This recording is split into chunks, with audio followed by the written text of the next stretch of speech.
Studentpreneur, the podcast about students who are entrepreneurs. Get motivated and keep your energy high. Stories from Studentpreneurs. This episode is sponsored by ID Network, a network of university associations run by studentpreneurs for studentpreneurs. Visit idnetwork.com.au. Welcome to episode 15. My name is Julian Marchant, entrepreneur turned PhD student. Each week, I bring you the best of those individuals who are students and entrepreneurs. I call them Studentpreneur. This week is a little bit special. I'm talking to Troy from the Lassonde Entrepreneurship Institute, and we're going to talk about this new project, an exciting new entrepreneurship hub, the Lassan Studio, where 400 studentpreneurs will be able to create, live, and study with scholarship.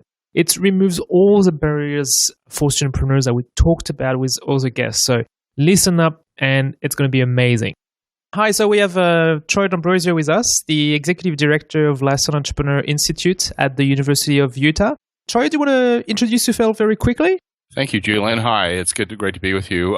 As you said, I'm the Executive Director of the Lassonde Entrepreneur Institute. I've been doing that for the last 12 years and really started it from scratch. But prior to that, I have kind of an eclectic background. I actually am a political science major here at the University of Utah who was going to go to law school, but actually ran a political campaign and got somebody elected and was chief of staff to the mayor of Salt Lake City as my first job. So I actually created my first job right while I was going to school. I ran his campaign, and after that, because of that connection, I actually went to work for a big Fortune 500 company here in Salt Lake, doing their government relations and PR and investor relations. And so I became a vice president there and worked at a company that had $25 billion in sales for 10 years and got corporate and business training there, which was really kind of helped me with my business understanding and things. But after 10 years there, I was looking for something else to do and left that company and started a telecom company with my brother in the wireless arena here in the United States. And we sold that company to Sprint. And then we did a second company where we did broadband and ISP services in Latin America. So we operated in 10 Latin American countries. We had 800 employees. We built some of the first ISPs and last mile broadband in countries across Latin America. So had great entrepreneurs, sold that company, and in the business school at the University of Utah asked me to come up and work with him on putting together an entrepreneurship program here at the university because we didn't have one then. So 12 years ago, I came up here really part-time unpaid, just doing something, and have then grown that program to a very dynamic program that involves about 5,000 students across the state annually. Wow. So you know what it takes to start a business, and you've been in a big corporation, and then you started two businesses. You've got the ideal background to run this program. Well, it's served me well. All the things have been great learning experiences. So I've contacted you because I was very intrigued by what you are building at the University of Utah, the Lasson Studio. Can you tell us what it's going to be? Yeah, the Lassan Studio is really a unique, one-of-a-kind building that doesn't really exist anywhere in the world right now. What we're doing we're taking and creating a space on campus with a 20,000 square foot innovation garage for students across campus. So it'll be open 24 hours a day, 7 days a week to any student. That'll have prototyping equipment, 3D printers, laser cutters. It'll have co-working space where students can meet and find each other. And then it'll have actually permanent office space where we can house student startup companies while they're here at the university, while students are launching their business while they're still students. And then it's combined with a 400-bed residential facility. So we have 400 beds. We have 3 different types of living arrangements. So single and double rooms to loft-style apartments to what we have micro-unit apartments within a big workspace that are very, very unique. And so a student can be here for 3 or 4 years with us and go through different type of living spaces. And we're really creating a 24-hour immersive learning experience, but it's all applied learning. So we want students that, if it's 2 o'clock in the morning and they're inspired to go do something, to be able to go work on their idea, or if it's, if they need to find somebody, they've got a space where they can find somebody. So when they wake up at 2 a.m. in the morning, they just walk to 20 meters to the office. Is that right? Right. Yeah. Actually, each floor has a creative maker space on it. And so they can walk right out into this collision space that's in kind of a lobby of the floor that'll have. So we're going to create one of the floors we're going to create is a video game and digital media floor. So we have the #1 graduate video game program in the country at the University of Utah. And we have, large video game studios here from Disney and EA Sports. And so we have a lot of students that study that. So we're going to create a floor that has development kits there, that have video game testing, that have film, music, so that the students can create video games and they can play them, they can test them on each other, they can develop ideas together, and it won't be just students in the video gaming program. It might be somebody who's a bioengineer that wants to use game mechanics and games to help deliver healthcare better. So is that going to be just for the 400 students who live in there, or is that going to be accessible for the other students of the university? Yeah, so there's kind of two components to it. So students can be invited up there. Any student can be invited, but the main floor, the ground floor of the building is this 20,000 square foot place. So think about the library for the entrepreneur, for the inventor, for the tinkerer, where it's open 24 hours a day that any student can come in. Oh my God. And it's really kind of unique because you might come in and say, I'm Julian and I need help with my business plan. I have this idea. I'm an engineer. I need help with my business plan. Or you might come in and say, you know what?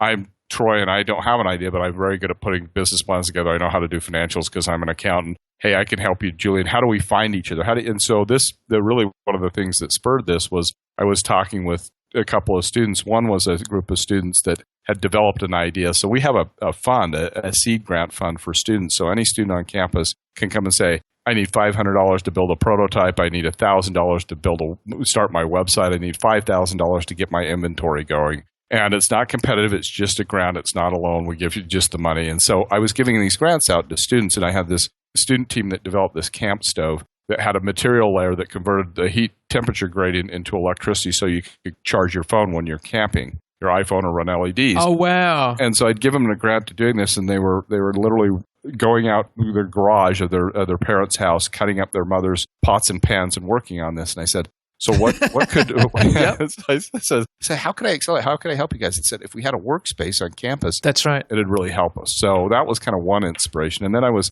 talking to some other students. A mechanical engineering student had this really cool idea, and he showed me his device, and it looked like a science fair experiment, right? It was in the laboratory. It's on this bench. It didn't look like a product. And he said, look, I said, what do you need? And he said, look, I need somebody to make this look better. I said, well, we have an industrial design program. And he goes, I need somebody to sell it. And I said, well, we've got communications and marketing students and business school students. He goes, how do I find them? Am I going to walk around in a sign at the business school saying, help me sell my product? And I thought, you know what? You actually do need a space where you could go put your sign up on the board and say, help me sell my product. Help me turn it in, make it look good. Help me do a Kickstarter video. So the building is that collision space where students can come in and say, hey, how do I join a team? How do I build my team? Where do I find those other resources? Because if you think about a campus, a university campus, it's kind of that unique environment. There's probably somebody here on the campus that has that skill or ability you need. It's how do you find them? And so we want to create a physical space. We created all these programs with several thousand students in them, but we needed a physical space. And it's almost kind of counterintuitive in the digital age that you needed a physical space where they could work on stuff, but they could collaborate. But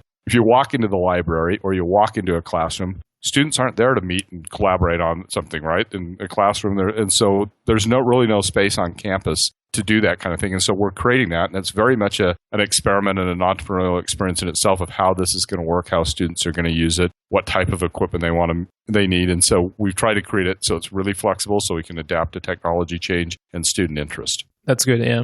It seems like a dream come true because we had over 15 student entrepreneurs on the podcast so far, and every single time they mention that the university is great to meet their co-founders, to meet employees, but it requires a lot of work. It requires a lot of work to find the student in the business area, to find the students in engineering. And if you have a personality that is outgoing, it's easier, but still a lot of work. But those resources out there, a lot of them already mention that they use the facilities that will hijack the computer room, or they will hijack the meeting rooms to run the business. It feels like you're kind of a misfit, like you're using this, but you're not supposed to do it. But you're doing the opposite, like you're creating a place where it's actually they're allowed to do it. And so I really think it's going to boost the confidence of the student entrepreneurs because they feel they are supported for once, because student entrepreneurs are not supported by universities usually. You're absolutely correct in that. And what we did was, it was kind of interesting. So this has evolved over a dozen years, right, of me working with students and helping them. And so what I first saw was, so somebody would say, I have this idea about this kind of product or this kind of company. It's like, okay, what's in your way? And, first of it was like, I need a little bit of money to get it going, right? And then I need this and I need this little resource. But that eventually came into that discussion when I gave them those resources, and they're saying, oh, now I need a place to make it, right? Now I need a place. Oh, I've gotten past the product design and now I need somebody to help me do my website. Where do I find them? Or I need a Kickstarter video. Well, we have a film school here. It's like, and so I'm literally manually calling up people saying, hey, do you know somebody that could do a video or is interested in building? And you think about it, the opportunity for a film student to say, hey, I helped 5 other student entrepreneurs while I was at the University of Utah. Here's my portfolio of Kickstarter films that I did for those students. And they raised hundreds of thousands of dollars with my product. So we saw this opportunity, and then we started not only engaging the students very actively and saying, what did you need, but also the faculty and the administration and the community and saying, hey, this is our concept. And it's really gained this phenomenal momentum both among the students, the faculty, and then the community at large. So this is amazing. So you've got the garage at university. So that's a safe environment when you can bring all your toys. And you mentioned the video gamers. They're the one who are awake at 2 a.m. So that's true. They're the one who's going to work on it after they finish playing. So what about the faculty, like the business faculty, the engineering faculty? How are they seeing these new things? Are they going to endorse some of the courses? Are they going to make some adjustments for the students when they need to do fundraising and this kind of thing? So it's really interesting because what's happened is a real evolution and a sea change in how our faculty, our dean, how the university is viewing higher education. Because when we started this, these were all extracurricular activities. And there was a real kind of, well, this is, go ahead, do that. It's fun. It's like, go play intramural sports, right? It was just viewed in that way. And so then as we saw the students achieving and succeeding, then a lot of the faculty said, hey, this is really interesting. My students are coming in and saying, hey, now I know why I learned that accounting practice is important to me because I'm using it and applying it real time. Or engineering students saying, hey, I applied what you taught me today. And so they started seeing that connection between the theory and the classroom experience and the practical application, and not waiting till you're out of the university to do that, but that real-time connection between, I just learned this in class and I can go to, or I need to learn this and I'm going to go back to my class and figure out what that is, right? And draw on that resource. And now we've gotten to the point where we're getting those extracurricular things are being counted as assignments, as homework, as actually credit for that. So we've got faculty who say, go enter a business plan competition, and that counts as an assignment or an extra credit assignment instead of doing paper. Go do the real. And then where students are saying, I've raised money. Let me tell you how I can do a paper on raising money, and I can get a credit for that for an assignment for class. So we've gotten that. And I think what we've seen is that higher education needs to have more of a flavor of practical learning combined with the theory to be more effective in today's world and today's economy. That's fantastic. I mean, like everything you say is just music to our ears, because a lot of studentpreneurs complain that, in the classroom, they had to do an assignment on the marketing strategy of Coca-Cola. And they're like, I don't care about Coca-Cola. I'm doing my marketing strategy for my business right now. Like, I cannot apply the things in Coca-Cola to my business. I got to tell you a great story. So I have a student undergraduate student business that started a company around, and so we're in the mountains in Salt Lake, and there's a lot of ski resorts here and a lot of ski activity. And so he had this idea to make a different kind of ski pole that had a toolkit in the handles. So when you need to adjust your bindings, you could, a mount for a GoPro camera. You could adjust the colors of the shaft of the ski and the basket had a bottle opener in it. And so this is a classic example. So he came to me, but he's not a design student. He's a business entrepreneur student. And so we found him an design engineer, connected him with that, got him a little money, helped him build the first generation prototype, got him introduced to a lawyer, helped him form a company, helped him raise some capital. And this is all, so he's got his product out, and he got his product and he's selling it, and he's having it manufactured in China. And so he has an operations management class that he's able to talk about global supply chain management for his class assignment around his own product. And that's just exactly what we want the learning experience to evolve to. Yeah, so now he knows what lead time means. He knows what cash flow means. I mean, that's the best way to learn it. Yeah, all the stuff dealing with imports and all the regulatory side. So he's just learned, he's filed a patent on his product and got it issued. So he's gone all the way through the patenting process in the U.S. where he has an issued patent on his product. So all of those things he's learned that are reinforcing what he's learning in his business and his entrepreneurship classes.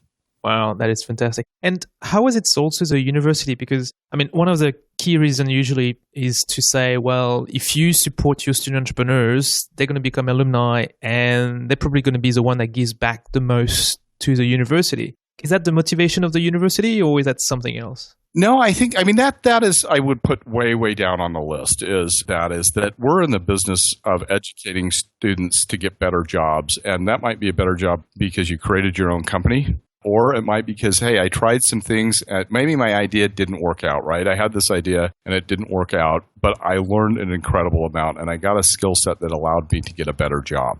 So a student, what we really want to do is create an experience for a student that allows them to tell a unique story about themselves. So whether it's going to a venture capitalist and say, hey, while I was a student, I tried 3 ideas and here's how what I learned because they failed. And I learned on that failure in a safe place and it didn't break my bank account. But now I've got this idea that I think is really the winner and I know how to avoid those mistakes I made in the past. Or they go into an employer and say, let me tell you how I took a problem and how I dealt with it, how I build a team, how I raise capital, how I know what return on investment, how I know what risk is associated with that. Or, hey, I was the person that put, like I say, that film stuff. Maybe this is the Kickstarter videos I put together. Or an accounting student that says, you know what? I kept the books for 3 student startup companies while I was at the University of Utah, real time, and let me tell you how I did that and what I learned from actually working with a client and working with a customer, a business, a startup business, and help them improve their business. So we want to give that. The university's bought into that practical experiences of creating a better product, which is a student. That's what we do. So that's really where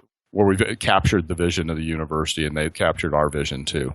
That's fantastic, because the trend that we've seen recently, that in the past, students who were entrepreneurs were basically told to drop out because, that's what you do, because that's what Steve Jobs did and that's what Bill Gates do, right? But the new generation, they don't want to drop out of uni because they still see the degree as kind of some sort of credentials or plan B if things don't work out.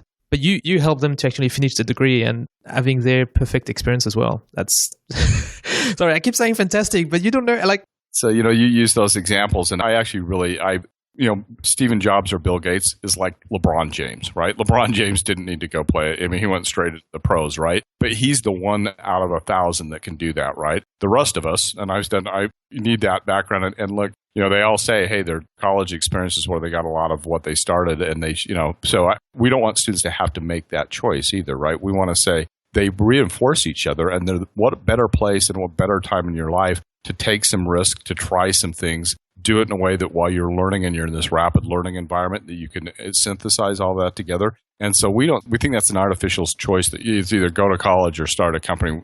We see dozens of students do that effectively every year of staying in college and starting their companies. It's great to see universities realizing this and then acting on it. That's just great. So we've got in the audience about 250 student entrepreneurs who are in high school or in university, and they hear about your program, the Lassan Studio at the University of Utah. How can they join it? Can anybody join? Is that just for American students, or what's the deal? No. And if you go to our website, it's www.lassonde,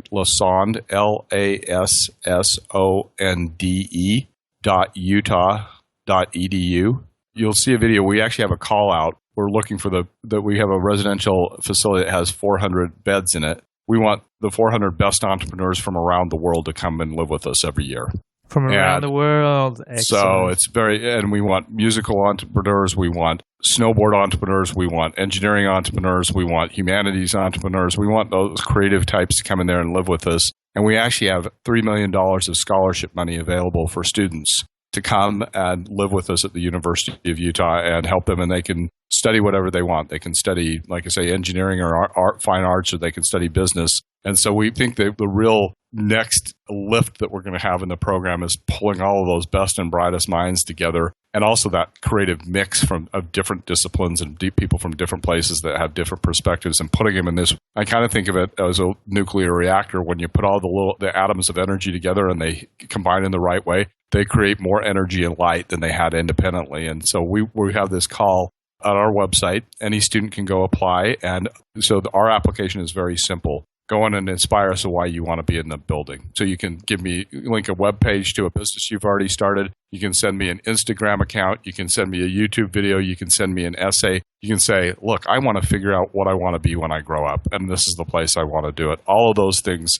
because this is, as we were talking before this, is the definition of what an entrepreneur is and how that is broadened, I think. And we think it into the very broadest of context. You don't have to have the idea, but you can be, I kind of think about this in an interesting way of, do you ever play pickup basketball?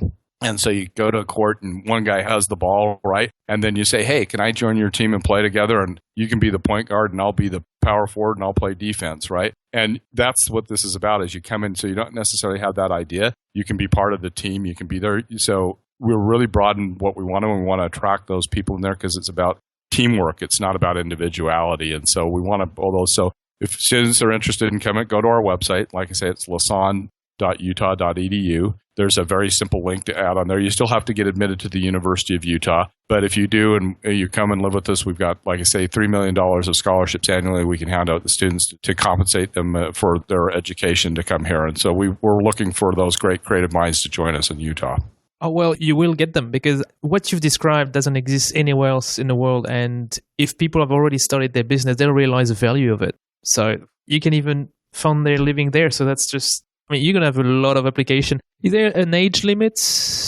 No, and so that's the other thing that's kind of unique about this is we take all the way from freshman students to graduate students in our program and mix them together and in this living space. So you can come as a freshman or you can come as a graduate student to us and we'll provide you that space. And it's really ideally suited for international students because you can come here and we can provide you a living space with a workspace around your business to allow you to continue to experiment. And if you're coming from out of the state or out of the country and you're leaving that infrastructure where you have, we can provide that infrastructure for you to come here, both in the residential facility, but also in the physical facilities. And then the network of people we have to help you. If you're a bioengineer and you want to start a medical device, we have this huge medical device community. The video gaming program, there's software, recreational sporting goods. We have a huge outdoor recreation business here. And so we have connections with all those community partners, all those mentors that we can connect you with as well. Wow, that's just. I mean, Julian, you can come back and get your graduate that degree. Exactly. Come back and you get a PhD. Come here and come and do a year sabbatical here with us. Okay? Well, but that's the thing is it's all the gaps that we've seen with all the student entrepreneurs, everything that we feel that is missing at our universities. You've answered them all. Like there is no barrier. Like it's just I just want to be there. It's just.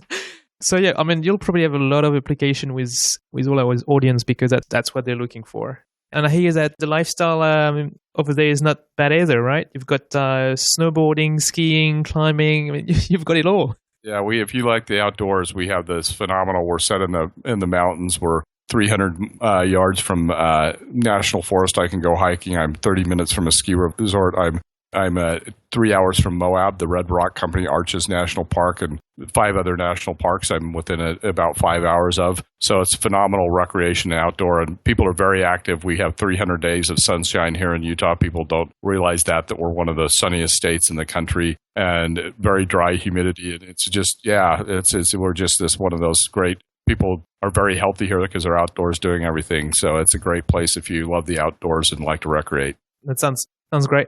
So you can join as a freshman, as a graduate. Is there a length of time that you have to stay there? A year, 2 years, 3 years, or? For the residential facility, if you want to live here, we ask you to sign up for an academic year, so a fall and spring semester, so approximately 9 months. But if you come here as a student and you don't want to live here, you can participate in our programs as you choose. So you can go to a workshop on how to develop a phone app, or you can go to a seminar on intellectual property, or you can enter a business plan competition and compete for $50,000 in prize money. But you don't have to be living in our facility to take advantage of it. You don't have to be in a specific program, or you just have to be an enrolled student. And so we try and provide as many points of access and as much porosity in the experience as we can.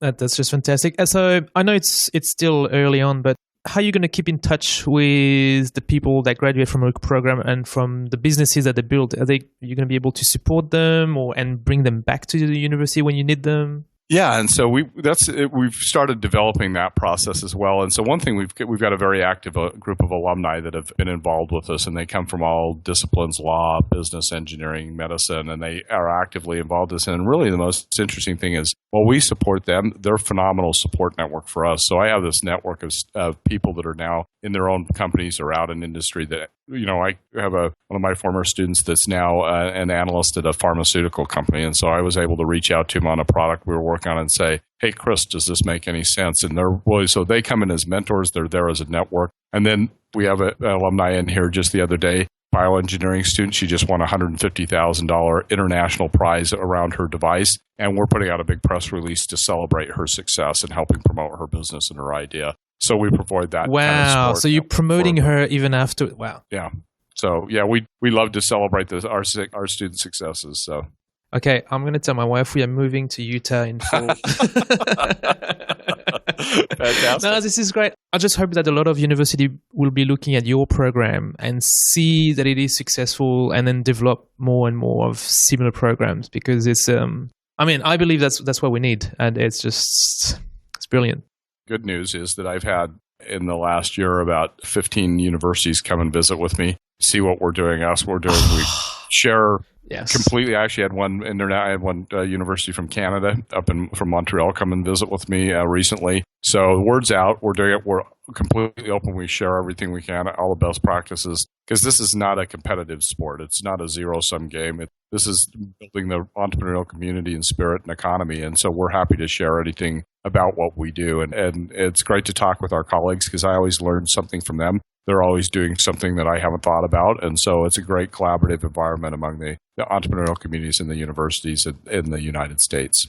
Yeah, no, I'm just amazed. So it's everything perfect. Is there anything else you want to add? Is there any call to our audience? I mean, they're all going to apply anyway, but that's it. I would say come look at it. Go to our website again. It's lassonde.utah.edu. That's lassonde.utah.edu. Go look at the Lassan Studios, look at our program, apply, come ask me questions. My contact, you can contact me there if you have more questions about what the program does, how to apply, about the residential facility. And, really just keep up the spirit and tell us how we can help you and help, reach out. It's like I say, we're a community. We reinforce and we learn from each other. And so we'd love to see some of you here, but if there's anything we can do to help you and your constituency, your community down there, we'd love to do that and partner with you guys at what we can do, because we always grow and learn by those collaborations and network. And thank you, Julian, and your audience for giving me the opportunity to do this. I'd love to have you. What we'll do is maybe we can invite you up when we open the building. So we're going to be open the fall of 2016. I didn't mention that. So maybe we can invite you up to take a tour. And maybe what we're thinking about doing is inviting the media up before we open, to let them spend a night or two in the building and see what the living environment really is like. And so experience it. Yeah. Yeah. Experience it real time and see what it's like. So we'll see if we can get you up here to see what we're doing. Okay. That's a great idea. And so the students will going to apply. Your first intake will be the biggest intake, I guess, because you'll take 400, but then 400, yeah, and then some will stay there. And so the first year, so what fall of 2016 is our first cohort of students that'll live there in the residential facility. So, but every year we don't know exactly how much turnover there'll be. And so that'll be a little bit of a learning curve. We're like I say, we're an entrepreneurial endeavor ourselves, and we're going to learn a lot from this and how students behave and live. But you have a chance, if you come in as a freshman, to be there for 4 years. But to be there for 4 years, so as easy as we've made the application, what we want students to say is, look, you're not just going to live here because it's a cool space. You're going to do something, right? You're going to be part of it. You have to participate, and you have to do things. You have to build the community, and you have to build the experience and build yourself. And so we want to make sure that students come here, and to stay there, they have to participate. And, so we also have kind of this interesting thought of the way to do this and scale the learning as a see one, do one, teach one model. And so a lot of the students that we help, when we help them, then we say, okay, now your job is to help other people. Your job is to be a mentor. So maybe you take a student in as an intern in your company because we've helped you, and you can help that student. They don't know exactly what being an entrepreneur is. They don't know so take them in as an intern, and now you become a teacher. And so that's what the students that want to stay there, the students that want to use that will grant office space to, that's how we view the rent, is you say, okay, Julian, your company's progressed. You would need an office space for 3 people. That's great. We'll give it to you for a semester or an academic year. But, your rent, Julian, is you're going to have to take that freshman student that says, I want to be an entrepreneur, but I don't know what that means, in as your intern. So that allows us to scale up the learning. But the other thing is, and you know this with your career, is you really know something when you have to teach somebody else about it, right? And the way you grow as a manager and a business owner is when you bring people in and you teach them the culture of your organization, your company, and then you make them effective in doing something for you as a business. That's when you have to transfer that knowledge, because you can't do it all yourself. And if you can't, there's no way you can grow your business unless you can bring people on and teach them about the organization, teach them about the company and what you do, and have them become effective for you. So we think it's also another way to help grow our entrepreneurs by doing that. Yep. Perfect. All right. Well, thank you so much. And I urge all the audience to apply right now and contact you on the website. All right. Thank you very much. Fantastic. Thank you very much. Have a good day. Thanks. And all to your audience, thank you for listening. We've talked with all our guests on how hard it can be to study and run a business at the same time, right? With the Lasson Studio, a unique project, Troy and the Lassonde Entrepreneurship Institute are removing all the barriers for studentpreneurs. On our campus, not only you won't feel like you don't fit, but you will be supported and encouraged to create, network, tinker, and finish your degree. No longer will you have to work in your parents' garage. They provide an innovation garage on campus, open 24/7 with housing, with all the cool toys, recording studios, 3D printers, for 400 studentpreneurs from all horizons and all ages. If that wasn't enough, there are $3 million worth of scholarship available. I'm amazed with this project. It's one of a kind in the world. I'm so excited, and I hope other universities will be inspired. So if you're in your last year of high school and in any years of your undergraduate and postgraduate, go and apply now for a start in fall 2016. You can reach Troy on lassonde.utah.edu, lassonde.utah.edu. Go apply now and share this project with your own university as well. Thank you so much for your time, Troy, and all the best for Lassonde Studio. We're going to follow this. It's going to be amazing. If you enjoyed this podcast, please review us on iTunes with 5 stars and like the Studentpreneur Podcast Facebook page. Catch the next episode of Studentpreneur on Wednesday next week. Meanwhile, keep breaking the stereotype and the mindset.